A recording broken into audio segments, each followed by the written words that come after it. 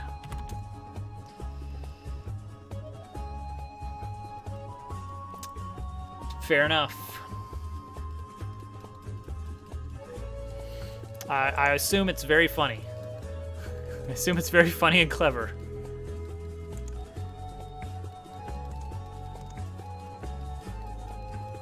What is this song? This one is Coo the Owl from Kirby and the Rainbow Curse. I like the trumpet. Reminds me a bit of Tal Tal Heights from Link's Awakening.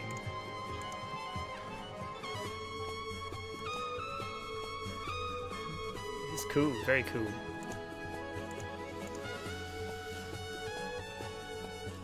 Alright, so let's just try throwing some stuff in our initialization function here, just to start with. Let test tile set equal new tile set, which takes an image ID, such as enemy parts 01. Test tile set dot create tile. Let's make that. I think we want to make that Pascal case. Let's do that. Let's do it that way. Create tile, and we're gonna say 1, 2, 3, 4, 5, 6, 7, 8, 9, 10, 11, 12, 13, 14, 15, 16. About 17 tall, is that right? That can't be right. No, it's 16 tall. Well, 1, 2, 3, 4, 5, 6, 7, 8. Alright. At location 0, 0, width 8, height 16. That's our tile. It's like Mario Kart music. It was a little bit.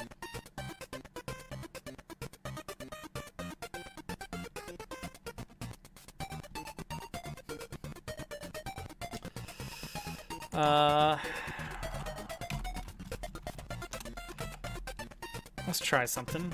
P equals test tile set dot tiles sub 0. Okay, so this should be that we just get this, and we should be able to just draw this on top of everything. P dot draw. So to draw a tile, you give it the context and the location. So we're gonna give it context and top left. Let's see if this works. Hey, look at that! It's very tiny. It's very hard to see, but at the top left of the screen, we have our tiny little robot part there. So that's good. That is technically all we've got so far, is the ability to pull a single piece out of a canvas.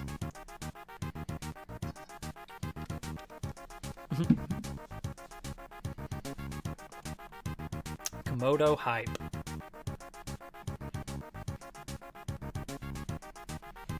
All right, so that's good. That means we're heading the right way. All right, now let's undo all those changes we just made.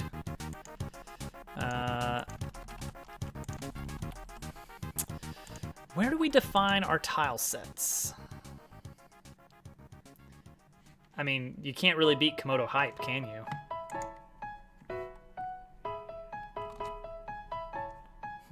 Do we just do an initialize tile sets somewhere and have them defined here.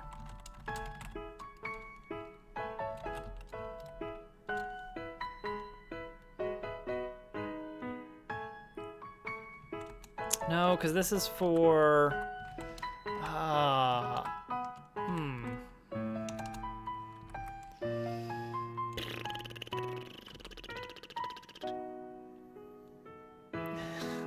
Can't go wrong. Yeah, exactly.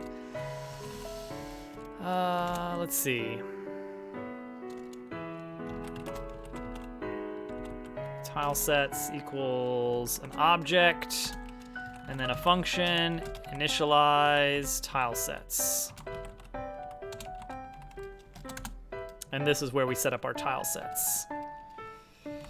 Tile sets dot, we'll just call it tilesets.enemy. Let's just do tileset.enemy. Equals new tileset, capital T, from this one. And then we can do tileset.enemy dot create tile 00816.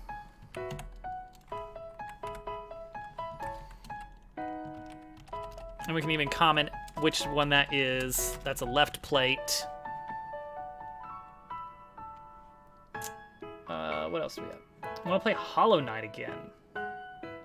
Yeah, that's one you kind of have to go. It doesn't have to be in one sitting, but you really have to do continued sessions, one after the other, to really know what you're doing there. Let's see here. What do we got? Exhaust here. Does this give me? This does not give me my location on the canvas. So let's copy this and paste it into Paint, because I think Paint actually does give you that much information. Yeah, it tells me where I'm mousing over at least. If I copy, yeah, it tells me the size. That's 0, 0. 11.3.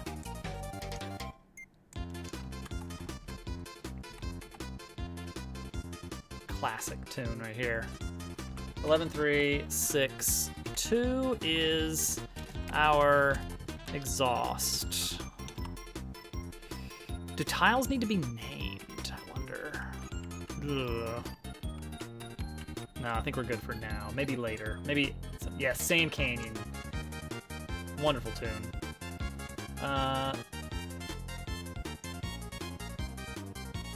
Let's see, we're at 10, 11, and it's 5 by 5.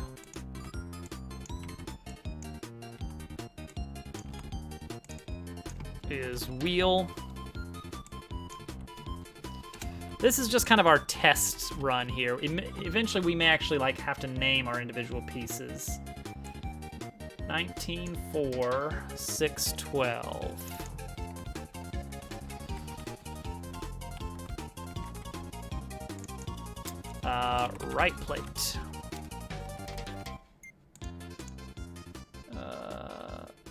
28.3.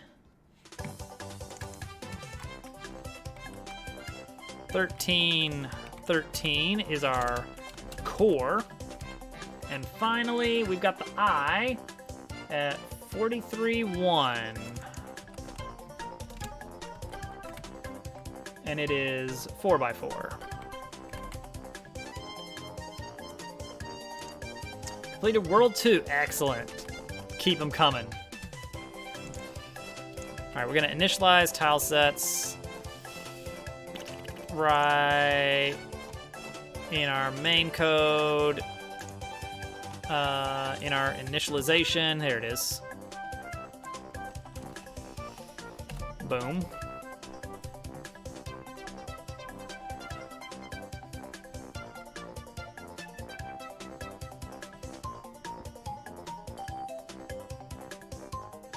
Okay, next up. This is where things get tricky. I'm not 100% sure how I'm going to do this. And eventually we want to add the ability for tiles to be recolored, or maybe tile sets as a whole. So let's just add a to-do.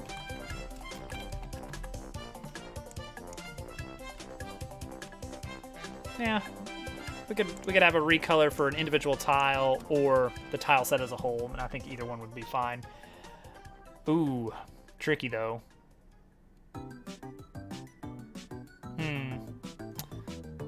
Editing, because you can't edit the image.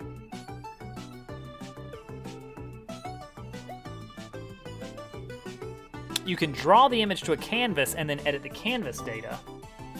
That's allowed. That'll be to do. That is not for tonight. That is not for tonight. For tonight, we want to... There you go.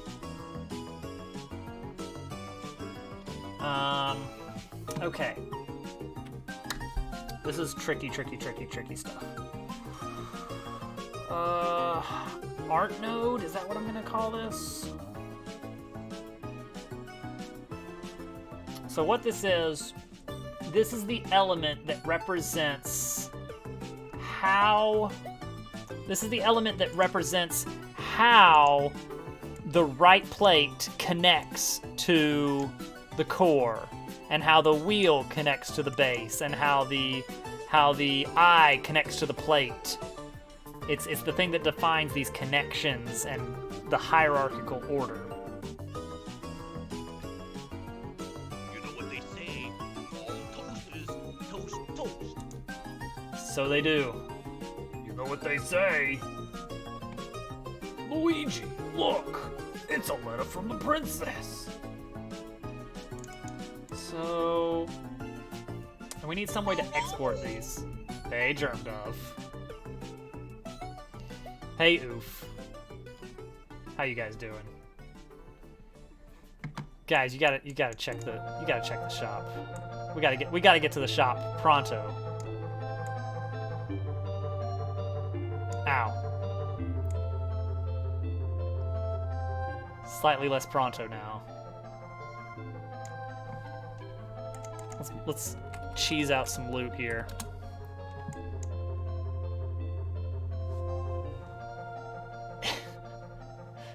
You made this? I made this. All right, wait. Turn off the Kirby music. It's time to visit the shop.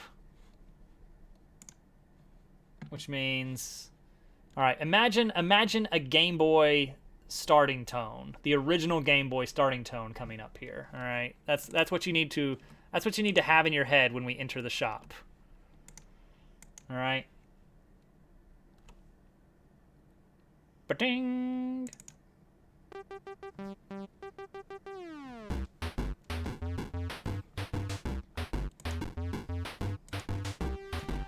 There's Mog in all her animated glory.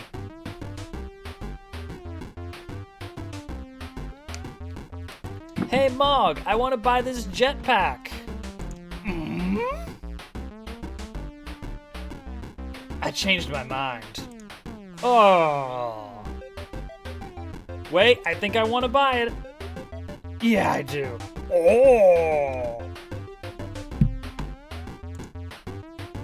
All right, that's it. That's the Mog shop. Back to the Kirby music. I love it so much. It's so fun. It's just happy Mog shop. All right, you have run out of Mog. That's unfortunate. You can have some of mine here. All right. That's true. Channel points are cheap. All right, so art node, and then we need to print. Okay. So we're making a new file. We're gonna call it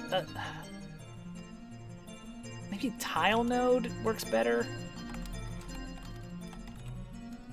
Let's go with tile node. I don't know. It's a little bit weird, but maybe it'll work.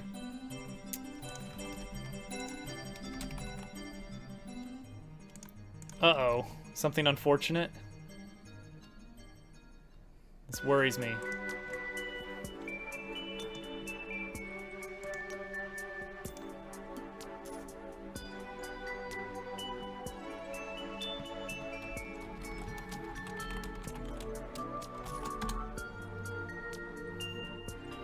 Alright, so tile node has a tile, which that's going to be part of the constructor, I guess?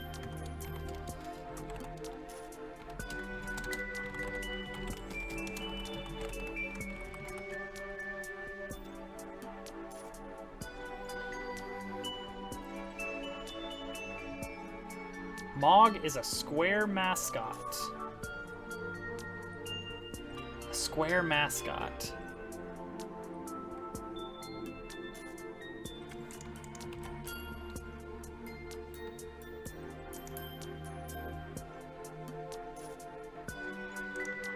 Explain.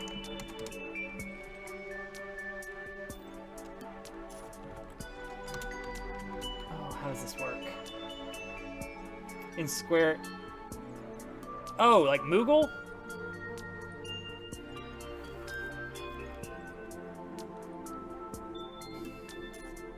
It's the head Moogle. Oh!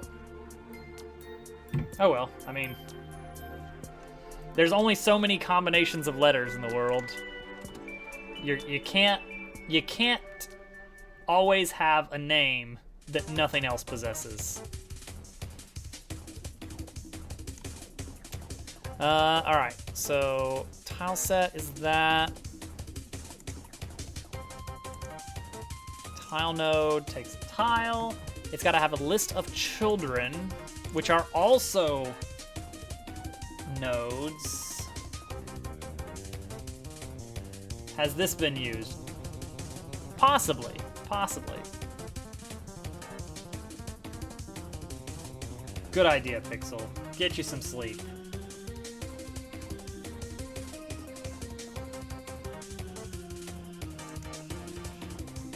Alright, so let's see. I'm really worried about how I'm gonna do this. People are invading, like, the channel. It did get a little bit busier in here now. Once the Mog Shop showed up. Let's see here. It's not all gonna be in the constructor, but a lot of it is. How much of it is? Oh, just barely not enough. That's unfortunate, Hudson.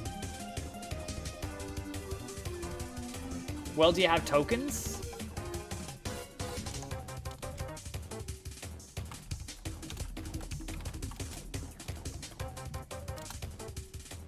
Nope. All out. That's true. I don't know what I would do with a bajillion. A mere 100 times that.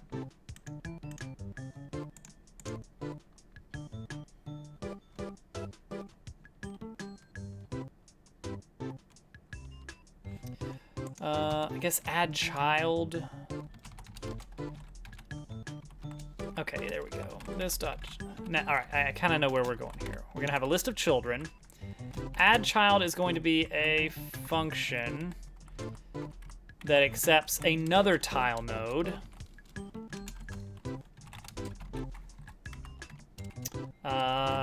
Children.push the tile node.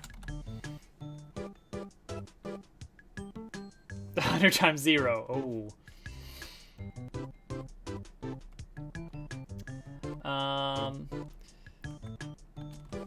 And then tile node.parent equals this.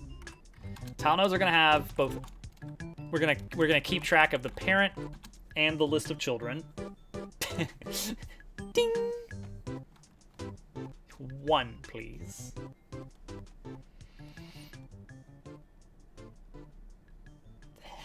Oh no! Yeah, you can. You can only buy in 250s. Ooh. Yeah, predictions. Predictions will mess up your number pretty well. Add a child at location. We need an XY. This is where we bring in the, what were they called? Brads? The Brads. This is where the Brads come in. We're gonna imagine an anchor point. Ooh, wait. But what anchors to what? Call them Chads. Perfect. So when we are saying, hey, this thing sits right about here, we have to tell it, I guess, multiple things. I have to tell it, like, okay, you want to tie this, you know, X7, Y9 to this thing's X5, Y7. I think that is what I need to do.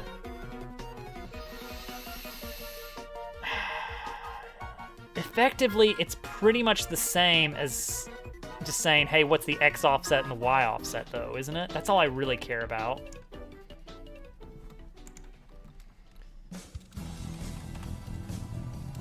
Let's say X anchor offset, Y anchor offset.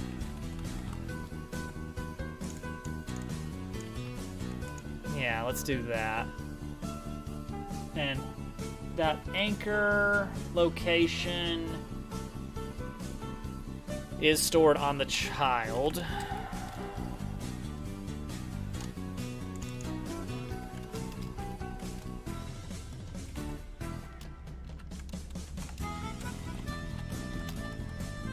All right, so we got the that parent, yes. Z index. Z index is to do.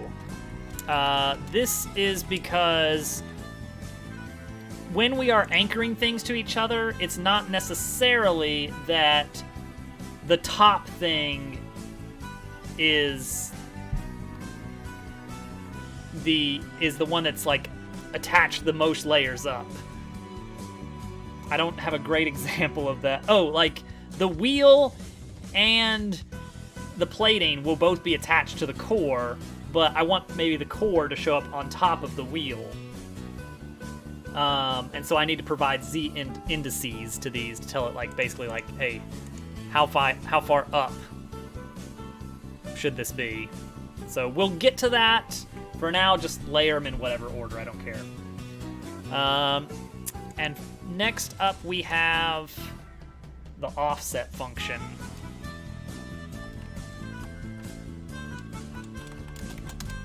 This is a doozy. So offset functions, what these are, this is going to be when things are, we talked about jiggling, the pieces are going to jiggle a bit, right? We need a function to define the jiggle. For now, we're just going to return T. T is going to be a number between 0 and 1. Which is 0 is the start of the cycle, 1 is when we loop back to the end of the cycle to start the second cycle. And so we could give an offset function that's like a sinusoidal wave, in which case it'll oscillate like, whoa. But we could also give it a more complicated function that does something like, huh, huh, huh, to just kind of add some different types of animation. I think what I will do is I will define a list of types of animation that we can choose from more easily. A static list. List of different functions. For now, we're just going to use return T. So basically, the animation is always going to be it's gonna look very goofy.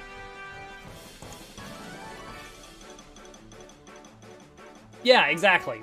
Parabolic functions, anything like that. All those kinds of things can be done. Magic. I need to see... I'm interested in rotation. I'm interested in rotation, but I don't know how good rotation looks. Hang on.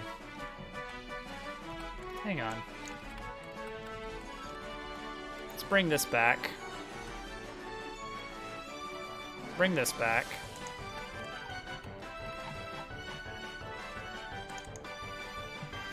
Draw tile. Go ahead and multiply this by 5 real quick, just for a test. All right. I want to see. There's something you can do with a canvas where you can actually rotate. You rotate the whole canvas to draw an image rotated. It's weird. What is the function for that? ctx.rotate. That's what it is. I want to see what happens when you draw a pixelated image at a rotation. Well, there's my answer. You get pixelated. You get a rotated pixel. I am not a fan. Yeah, that's awful. I hate rotated pixels so much. Pet peeve of mine.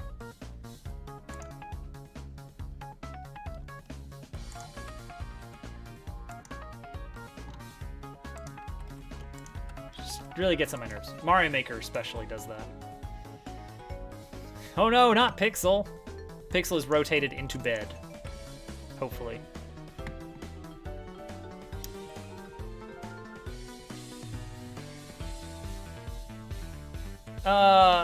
90. 90 would be good. Thank you, Jen. Mario Maker bugs me so much because when they want to do big enemies, they just scale the whole thing up. Well, one token up for grabs if anybody wants that username.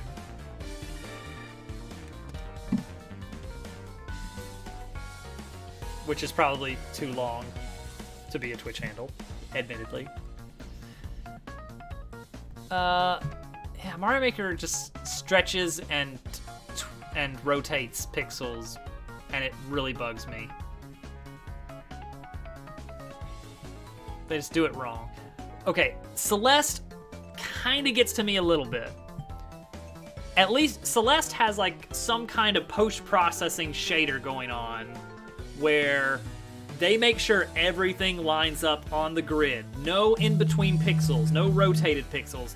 Even the cool stuff they do with like chromatic abrasion and even Madeline squishing when she ducks. It's still on the pixel grid, but there's a darker side to it. Never pay attention to the little electrical wires. They're 1 pixel thick, but you can tell by the way they're moving. There's just a pixel shader running. Like there's so much stuff going on where they are actually just rotating images. The cable car. When Battlein stops the cable car and it like shakes, if you watch it, you can tell that is an image being rotated and then having the pixel grid reapplied. Oh, it is? Oh. Well then. An invalid Twitch handle is up for grabs with 1 point in the bank. Anyway, that's my soapbox on pixel grids. This game, unfortunately, is not going to be super great on pixel grids. We're gonna have some subpixels everywhere.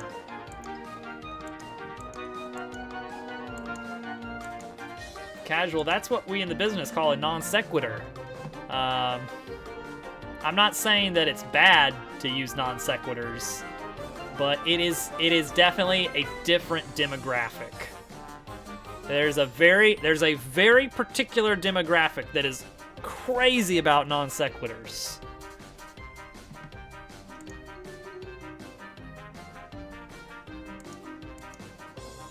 It's middle schoolers, by the way. Gosh, they can't get enough of them. What have we added? We've been working on kind of the back work for our upcoming enemy art magic. We're getting closer. Tile node. Wait, why is this still? Ah, there we go. All right, so tile node has a function for determining its offset, and it's going to store. Should it store an X and Y? I guess it should. For its current offset.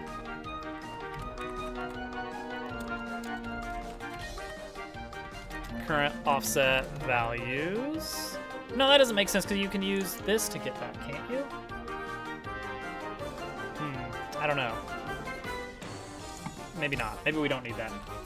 All right, and then finally, the print functionality of this. Here's where it gets crazy. Gosh, I'm thirsty, but I've only got 30 minutes tops. Do I go down for more water? I'm gonna do it. I gotta get water. I'm talking a lot. I'm soapboxing. I'm excited about this programming stuff. I'll be right back.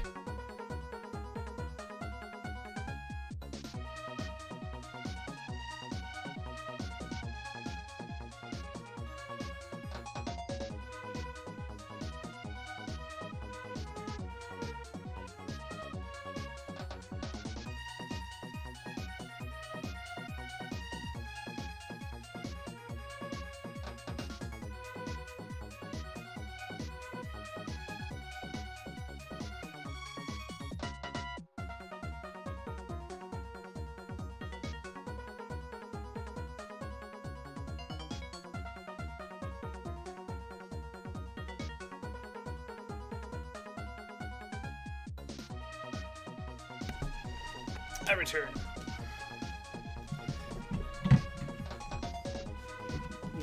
Oh, I see. In the channel point redemption. Wasn't looking there.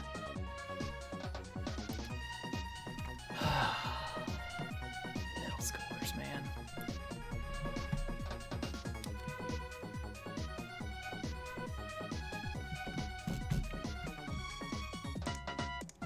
Okay, so now we need our print functionality for these nodes.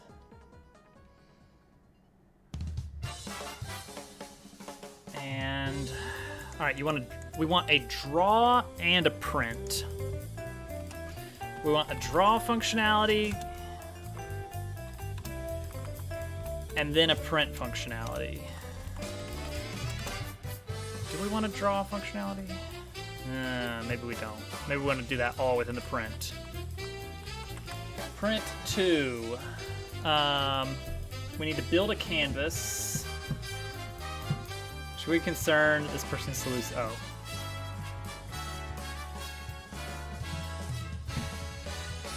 Casual absolutely loves his fancy characters.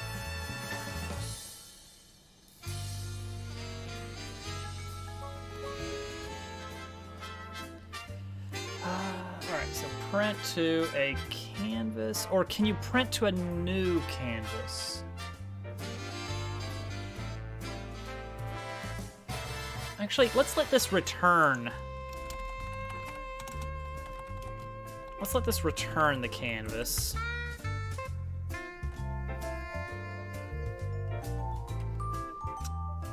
So we're gonna have it take in a tile width, a tile height. This is like the final tile width, tile height. And a number of frames for the whole cycle, the whole walk cycle. So it's gonna build a canvas from this. We can't do too many frames with a big width because there is an upper limit where you start to run into issues with canvas. Is that my phone? That was my phone. What is this? Hang on. Possible message.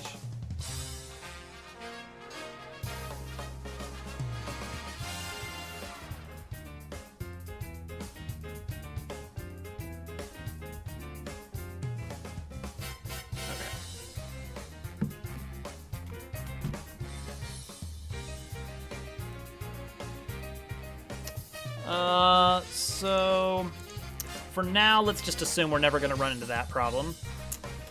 New canvas gets created with the print function. Dot create element canvas.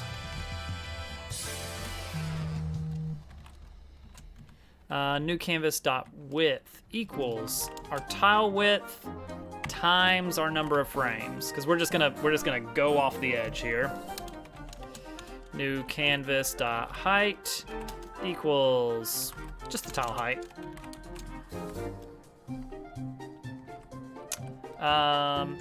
Document dot body dot append child new canvas, that actually puts it on the page.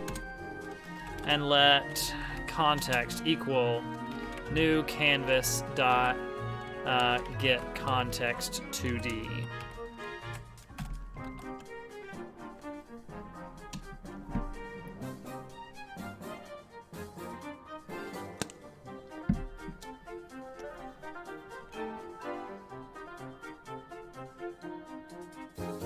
Can't even read that.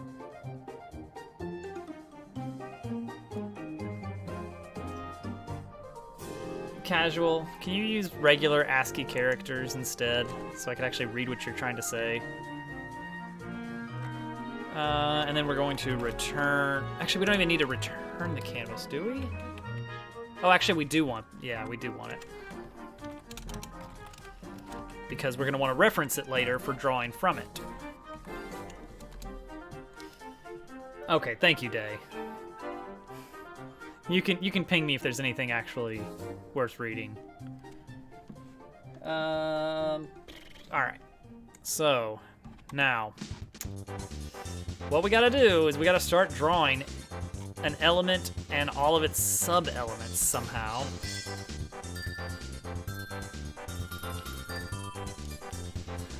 So what we're gonna do then. This is gonna be a little bit inefficient the way that I'm doing it now. Sub 39, nice. I think I stopped at 45 probably, which I assume is gonna be good enough. 39 is really good though. I don't know what the record is currently sitting at. I want to say just barely sub 30 maybe. I did the runs at the start of the last Mario Maker stream, and I haven't touched it since. All right, let node list equals, starts with this. And then we gotta iterate recursively. How do we do this?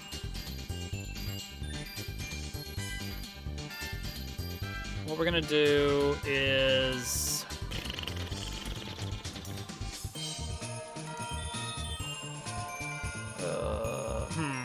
all right, let me think about this. I want to flat map a recursive list of children. Oh, that's easy. We'll just have a function. Get recursive children.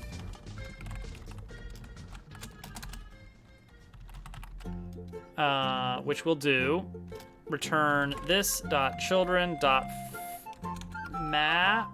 Isn't it flat map? Flat map. Okay, flat map.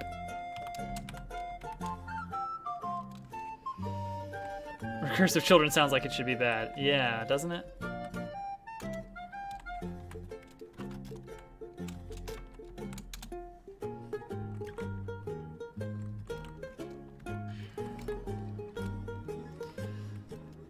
Alright, so flat map is the thing that turns a list of lists into a list. So take all the children, grab their children, and turn it into a flat map. This is, hang on. All right, so me, I am just me. I have a list of children in the form of child 1, child 2, etc. I want to return child 1, child 2, as well as child 3, which is the child of child 1. So to do that, recursive children should return.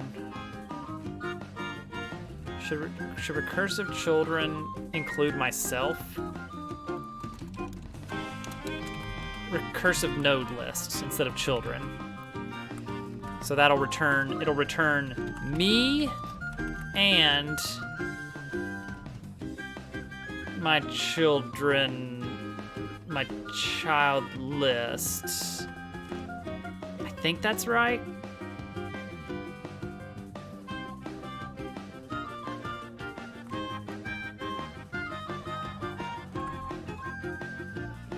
So it'll be like, oh boy, hang on. Recursion, hurt brain. Class test. Let's just make a test class here. Okay, and now I have test. A1 is a new test. A2 is a new test. A1 is A2, no, hang on. A1, and then A1 dot add child, null 1, 1. Nope, can't do that. Oh, because that's not actually what it is. All right, so just forget it.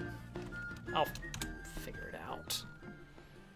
We're just gonna hope that that works. Node list should just be this dot get recursive family, or get recursive node list.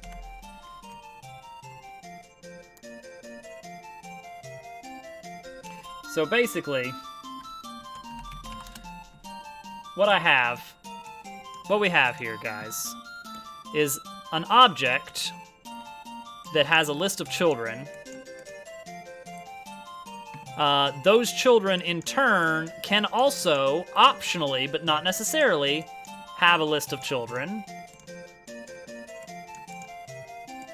And those children, in turn, can also, optionally, but not necessarily, have a list of children. I want to say, give me a list of all these circles.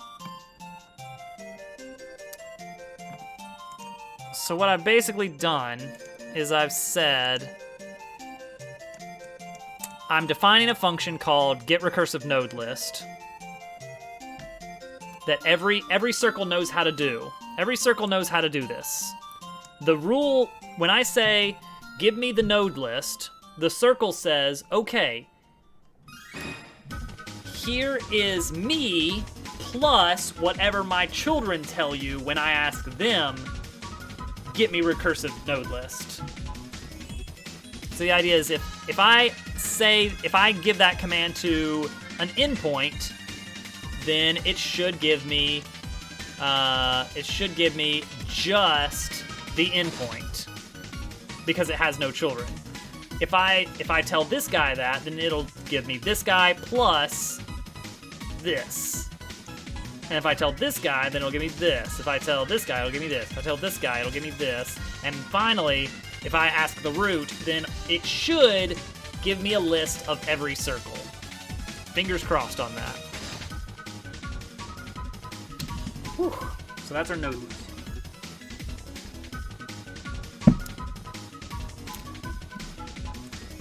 So we're going to draw to our canvas. Let's just do this one time to start with. I already came up with a tile list. Then I gotta do the node list. Oh, why is this here? Get out of here. Get out of here. Let nodes equal tile set dot enemy dot tiles dot map x new tile node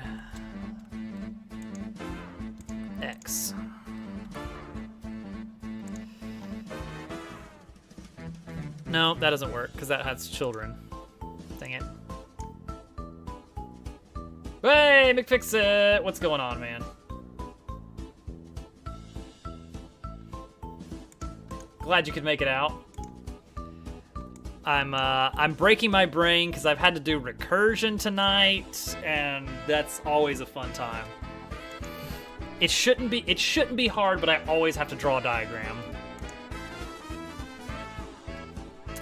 All right, so I've got a list of nodes.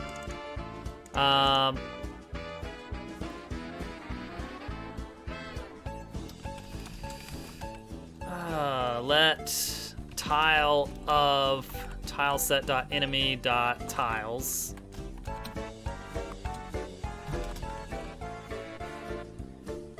It's getting there, yeah. Oh man, you gotta see the shop. You gotta see the shop. Guys, we gotta show them the shop.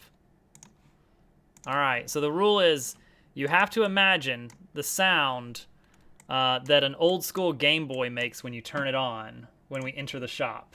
Because I don't actually have any sound effects programmed in, but I've got music ready to cue up for when we enter the shop at the end of level 1. So just think about the sound of an old school Game Boy turning on as soon as you see this. So here we go. Ding!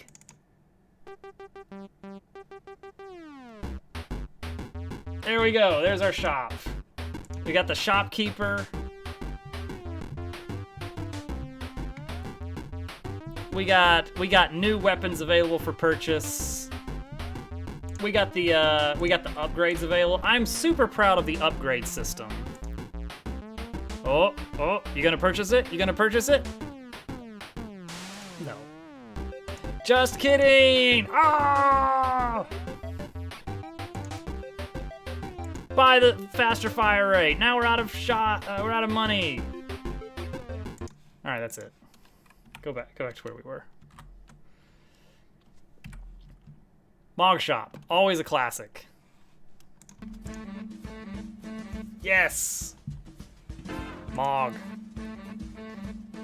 So the great thing about the weapon system, the weapon upgrade system, is that all the little upgrade text, this is all I need to generate that. I just have to say, hey, there's in the weapon called shotgun, here's the list of potential upgrades. Scale up the fire rate by 50%. Increase the number of shots in the air by 1. Decrease the spread, the firing spread by 50%. That's it. And from that, it builds the buttons, the little TF2 style weapon cards. All of that comes out of that. It's slick. I like it. It's gonna make it so much easier to make new weapons down the road. I don't know. I hope so. I hope Mother of Goose knows how much fun we've had with that wacky executor doodle. I think GameCube has mentioned to her that the executor has taken on a life of its own. I don't know if anybody has the clip of the original clip of oh, here I've got the link. There we go. I'm gonna wait a second before posting it because there's always a delay with chat and you guys wouldn't know what I was posting that for. Okay, I'm gonna post it now.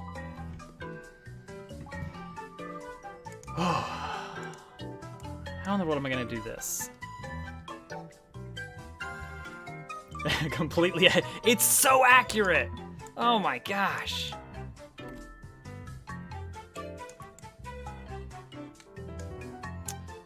So we're gonna try node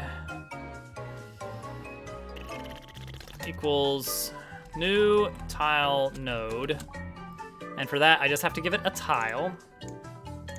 So we're just gonna say tile 0. No, wait, let's give it 1, 2, 3, 4. Wait, core, and then I. Okay. Let's just give it the core. We'll come up with, we're just kind of throwing this together for now. And then a tile node needs an anchor offset and another tile node.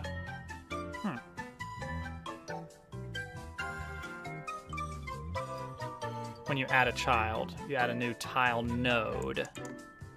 Oh, you don't add just another tile. Why not just another tile? That makes a lot more sense. Doesn't it? Does it make more sense? It's so good, isn't it? That's where all the Mog stuff has been coming from, is that stupid face.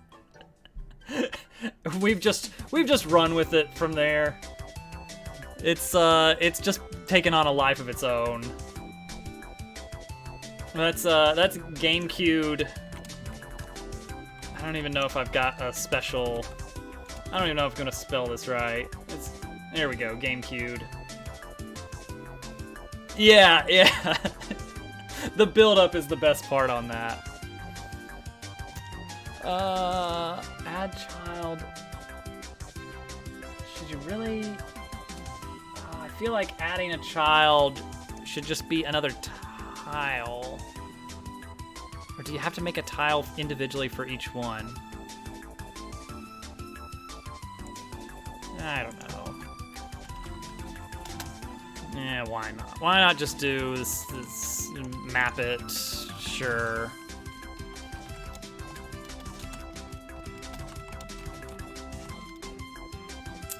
There we go. We'll just have a list of nodes here, and then we'll map them this way.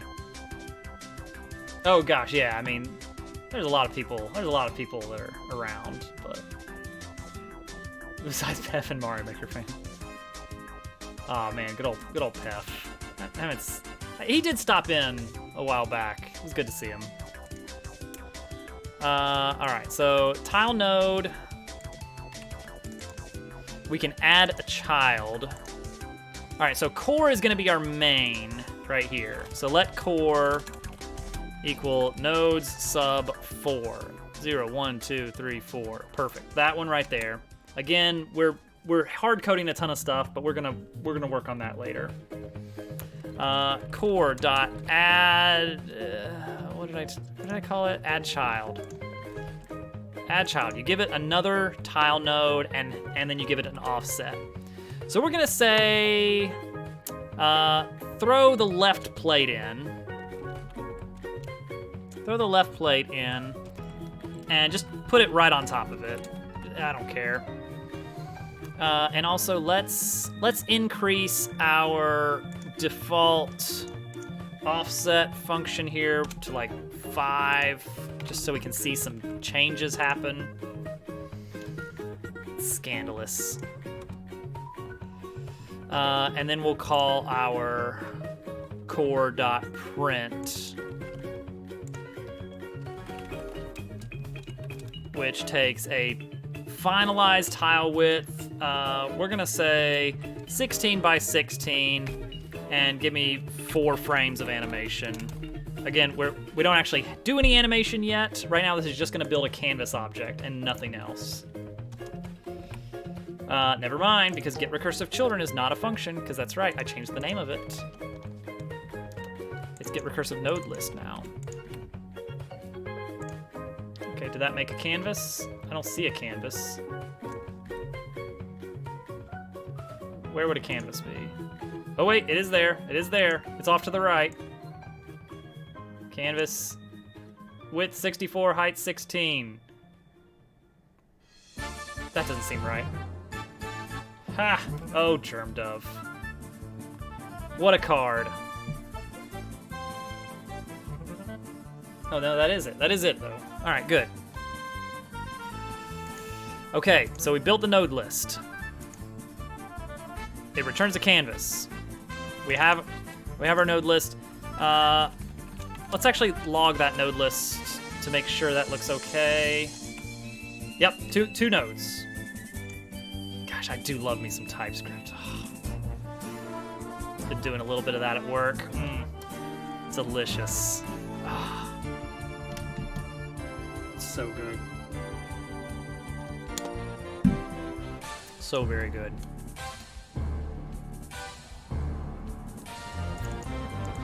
Alright, so for let node of node list, of noodle list, we're gonna draw the individual node somehow.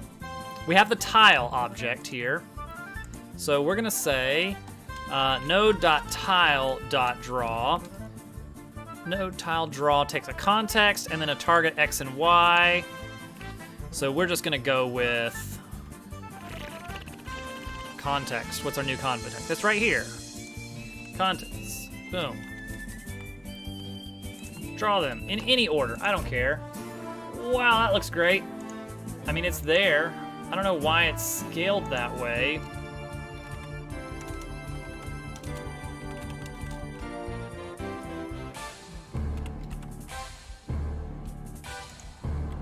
It's doing some weird Flexbox stuff, but whatever. Nice.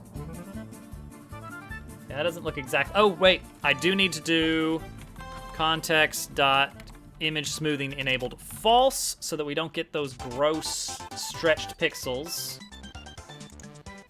No offense to Pixel.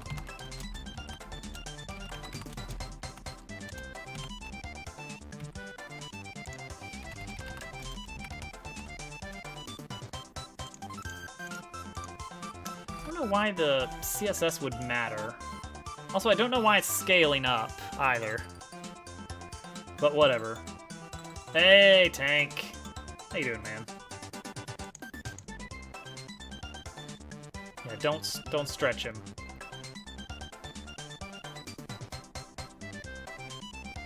All right, let's go ahead and add. Why does it stretch? There's something going on with the styling on this, and I don't want to bother to figure out what's going on right now. So we're just going to do this. Boom. All right, now why is it scaling though? Who said it was allowed to scale like that? Oh, I did earlier. Shut up. All right, there it is. It's tiny, but it's there. All right. So we can successfully draw a node or a pair of nodes. Does anybody ever remember what we're doing here? Quick reminder before we finish out. We want to take a series of art assets, stitch them together, and have them jiggle. But we want to bake that in to the image so that we don't have to make a ton of draw calls to the canvas, because that gets expensive. Remember your card game you talked to me about a bit? Yeah, you suggested that I play one of those, I think it was kind of a pay-to-win thing, but I do vaguely remember the suggestion to play that. Yeah, we're adding jiggle physics for robots.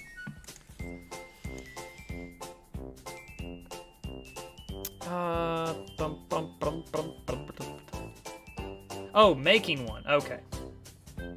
Gotcha. Maybe it wasn't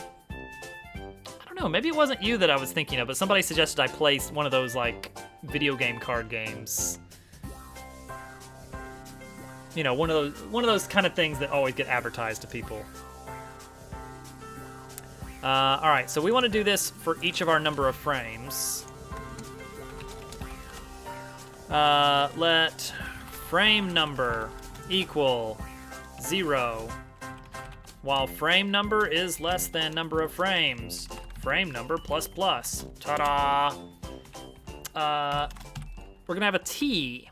We're gonna have a T. That's our frame number divided by our total number of frames. That's what we're using to calculate the offset for each node.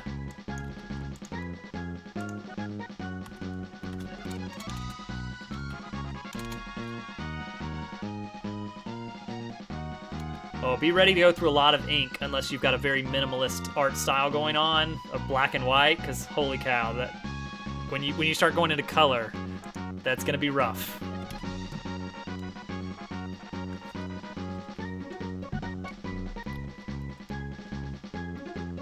Let's see here. Let X offset equal node dot offset X of T.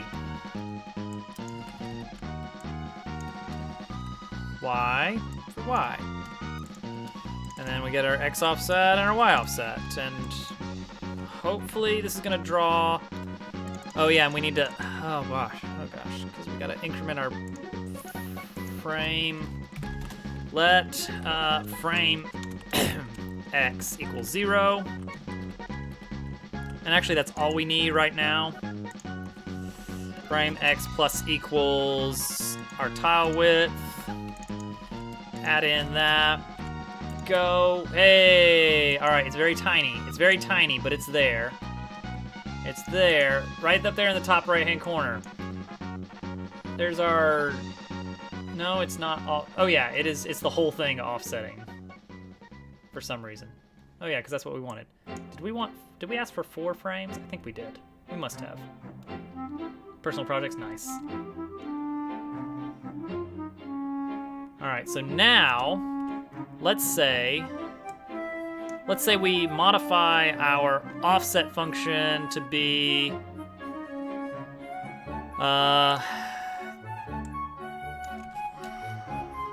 math dot cosine of t divided by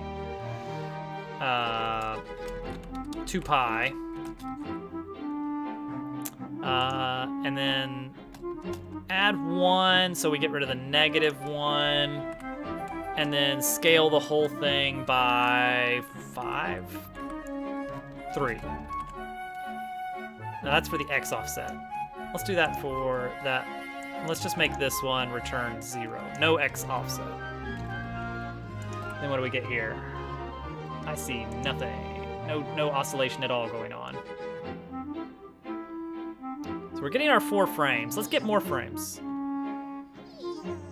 Why are there Kirby noises in the Kirby music? I don't know about that. Let's go ahead and get 16 frames of animation. Yeah.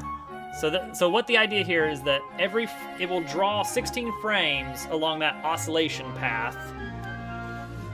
If I fix this, t is 0 to 1.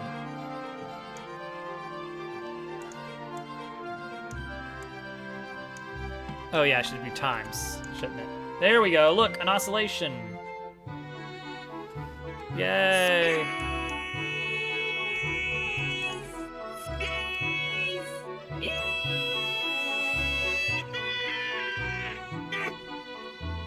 We did it, we have an oscillation here. And so if we increase this, well, yeah, now you can't even see what's going on here, but let's make this a bigger canvas. Ah, look at that. And if we generated more frames of animation, oh, perfect.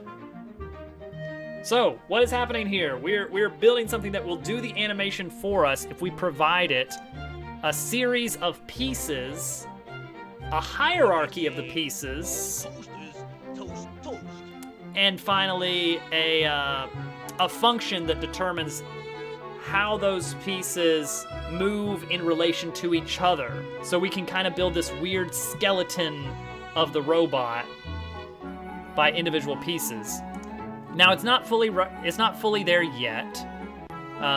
There's still some recursive work to be done where nodes need to move based on their parents, not just based on their raw offset functions, but we are on the right track. Oh, that's fine. I probably won't be back either. I'm wrapping up. It is that time, unfortunately. So yeah, the idea here is that we're going to build this whole thing. Oh, look at that. Look at that. Nice. Look at that beautiful wave. This whole thing is so that we can have individual pieces that at runtime, the game is going to assemble them into pre-baked assets so that we can cut down on the number of calls to the canvas object. The canvas is slow to draw to. Like, that is just kind of one of the unfortunate things that you get when working with a browser game that's built on a 2D canvas object. It's very easy to work with, but you're really cutting into your processor power. You're not cutting into your video card. As far as I remember, HTML5 Canvas 2D calls are pure CPU. No hardware acceleration from the video card.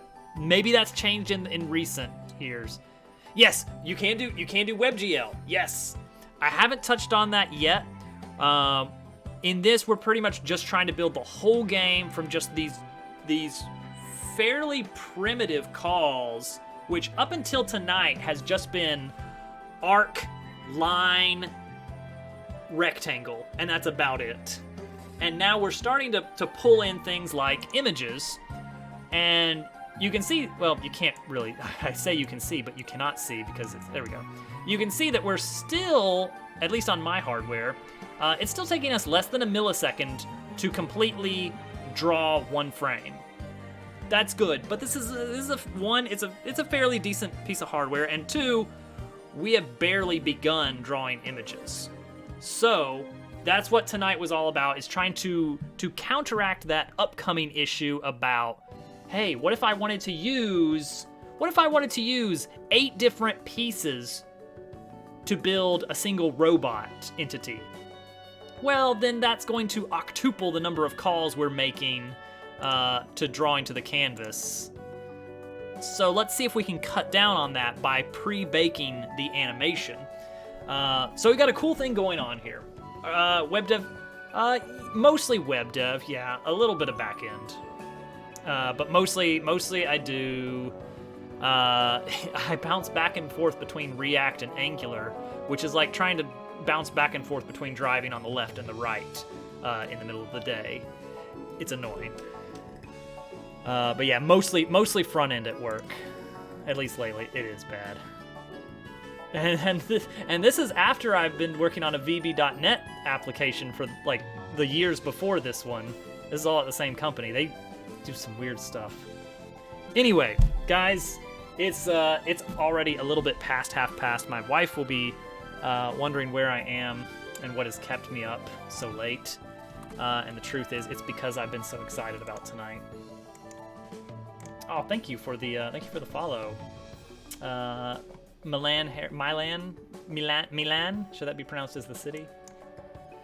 I must away to my night. Have you seen Blazer? I have not. Milan. Okay. I will try to remember that for next time. All right. Quick wrap up. Oh, 500 love these streams. Have a good one, dude. McFixit, thank you so much, man. Really appreciate it. Really appreciate you stopping by. It's always a treat to have you. Even if you lurk. If when I know you're there, I just get all the more excited. Fellow devs, it feels fun to nerd out about these things. Everybody, thank you for coming. We will continue this next week. The game dev is every Friday. Next stream will be Sunday for Celeste. We will have fun doing more of the modded spring collab. But I will keep working on a little bit of this off stream because we have been at this for a long time. It turns out doing 2 hours a week does not get you a lot of progress. Who knew? We got a lot more to go. Links to the current progress on the game if you want to try it out in your browser.